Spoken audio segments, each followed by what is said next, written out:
Welcome to DC Fan Gives Hope. Right now, I want to talk about who's at fault with the DCU and where it stands. Now, I'm happy with the films so far, quite happy. The only thing I'm saddened about is its popularity is not there. The vast popularity isn't there. Now, whose fault is that?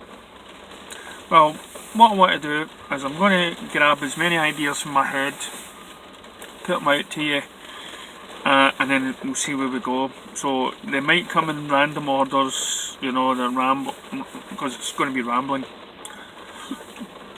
And at the end, we'll see whose actual fault it is. So let's start off with the basics. Now, to release a film, a normal basic film, a director has to have makes a film, and majority of movies, say 1 hour 30 minutes, 1 hour 40 minutes. At the maximum, what they'd like to do would be the 2 hour. So anything above 2 hours ends up as a special edition, or it's a very lengthy film, and normally these things are led to something like Lawrence of Arabia, or the 12 Commandments, or something like that, something big and grand, not something to carry a franchise with. So in order to make a film, this is the skill of the director and the writer, where they have got to devise a film where it's got to fit in to the 2 hour period. Why 2 hours? For many reasons. Toilet breaks, the attention spans, and everything else. I was just talking to this fella, and he said it was quite, and he watched, I gave him the Ultimate Edition of BVS, and he thought that it was a very long film.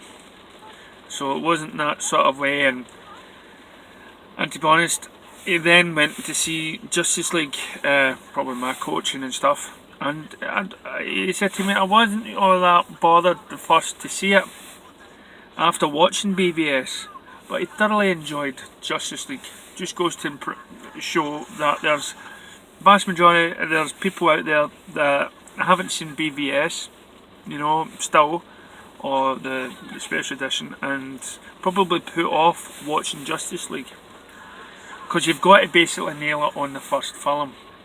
And the first film was Man of Steel.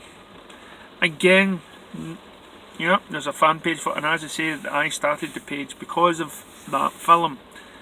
But again, there was that side of Man of Steel that fans didn't quite gel with that. The filmmakers did not want to, not the filmmakers, but the studios wasn't all too happy with the Man of Steel. But Christopher Nolan backed Zack Snyder up, and the film was out. So when BVS came around, the studio was apprehensive, and they sent people in to watch it.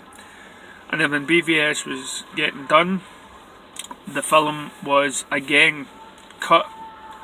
Tried to make it something like a PG-13. They cut it, for, as I say, for the length of time. Zack Snyder, basically, he did the editing. Now, there was a lot of scenes in that film that, if you think about it, to make it 2 hours, it could have been, there was things added to that film that could have been left out, like the desert scene, the bullet thing, because Zack Snyder did say when he made the cinema release that he just wanted the attention for these two actors, Batman and Superman and stuff. So to craft a film into a 2 hour slot using that, it's all done about editing and what bits to use. But if the film was done properly, maybe from start to finish, with the idea of only being 2 hours, maybe then we could have had a different movie. That's not to say that, coming from a guy that loved the Ultimate Edition, that all those extra scenes did enhance other characters like Lois Lane, and the backstabbing of Lex Luthor when it came to the inmates. So all that served the story. So now we come to Suicide Squad. where the director was only given something like 6 months to get the film right, and then when the trailers came out, again the studio seemed a bit apprehensive on the movie, because the movie felt different than what the trailer was portraying it as. So then they get editors to come in, editors who made the trailer, to edit the movie. Whose choice was that? David Ayer then came out and said, you know, he regrets having the Joker as the villain. So Joker is not the main villain. And to be honest, I quite like the villain as it was, because these were meant to be bad guys taking on a super team like Superman and Batman. So to have just the Joker, it sort of belittles the effect that the Suicide Squad will have. So as we come to BVS, the studio gets a wee bit antsy-pantsy, you know, and they get a wee bit fidgety, and it says, no, we've got to really, you know, I'm not actually too sure if Zack Snyder's the man for us for the Justice League. That, lo and behold, they then released the Ultimate Edition, but by that time they were already worried, and the Ultimate Edition sort of proved Zack Snyder's vision. So they came on board, and they were really wanting to get Zack out of the picture. And at the same time, they were actually wanting, because of what had happened in Zack's life, they were prepared to wait another year. They were prepared to wait another year until Zack was back on his feet again. But Zack went no, and he pushed it. Now this was a film that Zack had planned to be 2 movies. But the studio crammed it down and changed his idea, changed the villain, and crammed it all into the one. So there was a lot of changes taking place. And then you've got and then at some point, whether he was pushed or when he went willingly, Joss Whedon had to step up as the director steps down to deal with his family, to deal with the loss of his daughter. So Joss was then put into a film that was 2 hours and 45 minutes to make it into a film slotted for 2 hours. The studio wanted 2 hours. Then he was given these commands to get all these characters right, and at the time we were told it was Zack and Joss working together to do these scenes, and it was just a couple of reshoots. But again, now we find that Zack's not entirely happy with the film, and to my knowledge still has not seen it. His son has been sent into a message saying that isn't the film that my dad worked on. Critics who had seen moments of the film that hadn't been in the film but had been in the trailer, and moments in the film that just wasn't finished, is now on the cutting room floor. But this is the version that Warner Brothers believed to be better. Saying all this, a lot of people who have seen Justice League is happy, delighted with it, and like my colleague before, was actually, and a lot of people saying it's a step in the right direction. The only people against it now is probably the Snyder fans, who feel that they've been betrayed and not the film it was first of all originally set out to be. So then we look at Wonder Woman. Wonder Woman was a 2-hour film. It was an origin story. It was structured very well. You could tell who she was and where she came from within that 2-hour period. I'm not saying Justice League. Now, they were told that they weren't going to get all these standalone movies in the DC, where you were going to basically introduce the characters through the Snyder's trilogy. You were introduced to Aquaman and Flash and Cyborg through the computer and internet. Some people liked it, some people didn't. They thought it was a wee cheat, and they were trying to cut corners and get to the Justice League quickly. So, but this was a plan that Snyder had to tell his arc of the story about the death and resurrection. Now, whose idea? Not a lot of people was on board with the resurrection. Some people went on board on his death, thought the film was too dark. This Batman v Superman is a dark film, not exactly for kids. Even though it's got Batman and Superman in it, and Wonder Woman, it's meant to genuinely interest in kids. But I myself, who took some kids along, thought this is a wee bit too mature. Whose idea was it to make this film solely for adults. I'm not complaining. I loved it. I think it'll be a classic. But again, it's not really for the kids, especially the cinematic release, where there were lots of things missed out. Now, we could blame the critics for coming across as biased against the film. They seem to have it in with DC and have some sort of, they mark it down quite similar to a Marvel movie, but still Marvel seem to come on top. Now, it's the critics that word of mouth, and then the critics are the one that enhances a film and gets some money. But was Justice League, did it come out at the right time in November, and amongst some of the big blockbusters like Thor Ragnarok and Star Wars?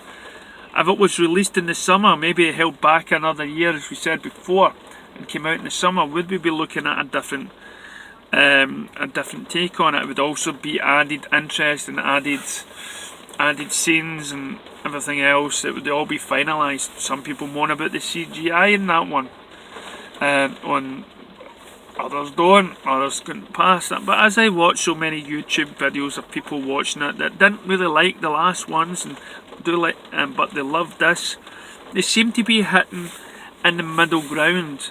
They seem to be there but not quite right. They seem to be getting the right mixture.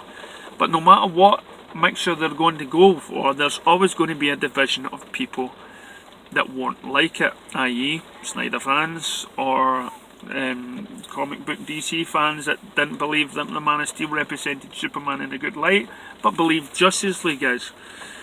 So it could be the fans that are basically demolishing the DCEU in itself by complaining constantly about small minor things and feeling like they own these characters, and some of them have already saying they've lost interest in either DC or they've lost faith in Warner Brothers. Again, putting out all the negative buzz around every DC film that comes out. So, who is to blame? Is it the director, who didn't manage to, if he made each film under 2 hours, he could have done it that way? Or was BVS just too dark for the thing? By stepping away from Justice League or not letting it run or not coming back to it a year later and just going in full haul? Was it the studio's constant interference with the project and all the projects? Was it the fact that we had a mixture of directors in Justice League? Or is it the critics that constantly constantly gave a negative score? Or is it just simply the fact that or is it the box office? Where is it the domestic box office? Where is it the Americans or whatever that have let the DCEU down by not going to see it more than once?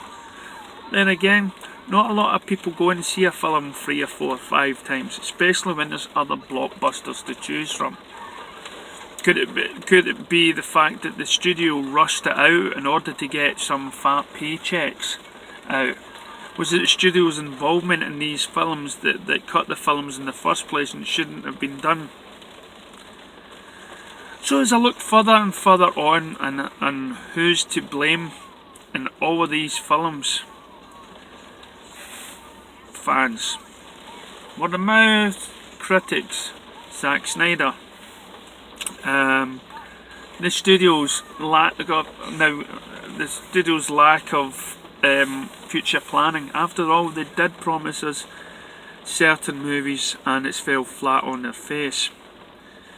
They keep promising or rumour buzz of movies that have now just disappeared in the background because of the fallings of the other. Is it the constant, bringing out DVDs? Well, we get now the Zack Snyder cut as well is to be blamed for the success of Justice League, because a lot of people would be turned away because they hear that there may be a chance of getting the ultimate cut of Justice League. Just like it happened with BVS, a lot of people never went to see BVS because they knew that there was going to be a cut. Whatever way you look at it, in my standpoint, it isn't just one person. For me, it's everyone involved in bringing these films full. As I say, I have enjoyed the films, but at the same time, I could see its potential in every one of these movies. I spoke to, and as I say, I speak to many people who have seen them, and for those who loved Man of Steel would love BVS. For those who didn't love Man of Steel is loving Justice League. There's a whole mixture of people out there, and we've just got to be trying to grasp what it is that people want. But there's an upside. Warner Brothers is now taking control over DC films. They're putting different people in charge. So the future is starting to look right. With Aquaman on the horizon, James Wan, we wonder now, will the studio get involved again? Will they change the tone of a film from a director that's done horror movies? Or is it tongue-in-cheek? Was the Avengers and Marvel films to blame as well? Because they've sort of set the bar and will always be compared to them. So for me, stop leaving the blame to everyone. If you have got a problem with these films, don't just point it to one person. Point it to everyone. That is my verdict. It's Zack's fault. It is the studio's fault. It's the fans, it's critics. The music. Joss Whedon, is it Joss Whedon's fault for changing the music, the composer to it from Danny Elfman? But then Danny Elfman gave you the other Batman tune and John Williams score that enhanced that people love. People will fight constantly on whose actual fault it is. The director for the lack of ability to make a 2-hour film, or to make it too dark, or walking away from the project, but then walking to Wonder Woman and making that a success. Why could he not have done something similar to his films? Or is it the studio's constant interference and constant planning or lack of taking control that did it? Was it the greed of the guy up the top? The involvement of Joss Whedon? Was it the time frame to make Suicide Squad? Was it the editors who have edited all these movies but can't seem to grasp how to make it feel more fluid? There's everything against these DC films, and everybody for me is responsible. But let's just accept these films for what they are. Fun. You know, and seeing our heroes on the big screen. So we look forward to the next couple of years, and hopefully by when Aquaman comes out, the studio's involvement will make it a much better DCEU. Let me know what you think down below. Thank you.